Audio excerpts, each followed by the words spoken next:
Hi, hello, salutations, and welcome, friends. Today I am here with a very quick video, and I want to share with you how I help bring my travels to life in my travel journal by drawing little hand-drawn maps. They're one of my favorite things to add. I think they add so much fun, and they are something I've been doing for a really long time, so let's jump in. Now, 10 years ago, when I first started travel journaling, I drew maps, and they were very basic, but they still acted as the same thing, which is a visual memory trigger for me. Something that I do a lot on my trips is I'm constantly traveling around, bouncing around, I'm cycling, I'm hiking, every night is in a different spot. And so by having the maps in the journal, it helps me trace my path and remember where we went and some of the little details that sometimes I don't even have photos of. So I'm just going to show you a few examples and walk you through the most basic steps of how I draw my maps. So the first thing I do is I always utilize my notes. On every trip I'm taking notes, I make sure that I keep them. If it's on paper, I keep it in the back of the journal in the pocket, or they're on my notes app on my phone.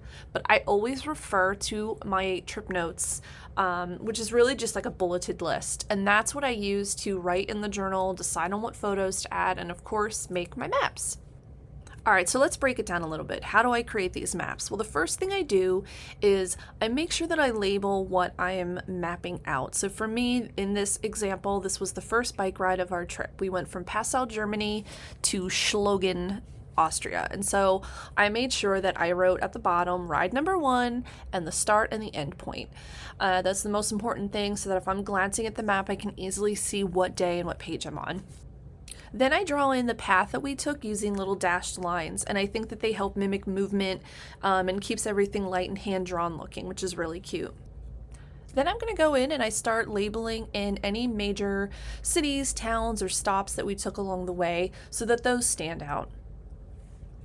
And now I refer right back to my trip notes to work on the fun part, which is filling in all the in-between things. So it could be as major as a border crossing, it could be a museum I visited, it could be a snack stop that had a really yummy little pastry that I got. It doesn't matter. It's something that feels important enough to be on the map, and I fill that in. And then I repeat the process for every day of the trip that has some sort of journey or ride or hike or walk. I add in my titles, I dash in my path as best I can. Remember, we're not doing this to scale. And then I refer to the trip notes to add in all the fun little details. Now, not everything I add is actually written in the journal. Some of the landmarks and doodles and icons I put on my map are just visual memory prompts for me. They help me feel the day again. So what I remember the most from this rainy day ride from Gruyere to Gstaad was, seeing the Alps for the first time, seeing cows everywhere like always, and stopping for lunch at this place that had such good soup. And I didn't even have to write about it all in my journal. Just seeing the map instantly takes me back and provides me with those memories.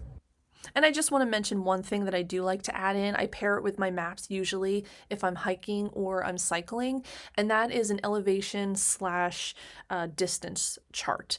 So I like to see visually how high I climbed and how far I went. So that's just something you could add as a fun bonus. And this isn't even the only way that you need to create your map. You can do anything. You can use the same technique of dashing your lines, but then you can add in fun details like pressed flowers from the place that you visited, or you can mark off the music you were listening to at the time.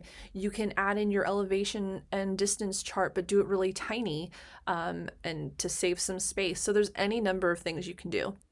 Or you could take it the total opposite direction and make a really pared down simple map just by drawing out where you were, add in the most basic of labels, and keep it at that. Keep it tiny, keep it minimal. It's still a fun addition to your journal. Another map idea is just a general overview map of where you went. So even though I made maps for each individual cycling journey of that trip, I also wanted to see the overall path of where we went on our bike and boat trip from Split to Dubrovnik. And finally, let's not forget the basic city map. There's no path involved. It's literally just a map featuring the landmarks and things that you saw or did on that particular day or visit to that city. So here in Mostar, in Bosnia, I just marked off the things we walked around and saw that day. I didn't record our path or anything. It's just a really simple, fun map.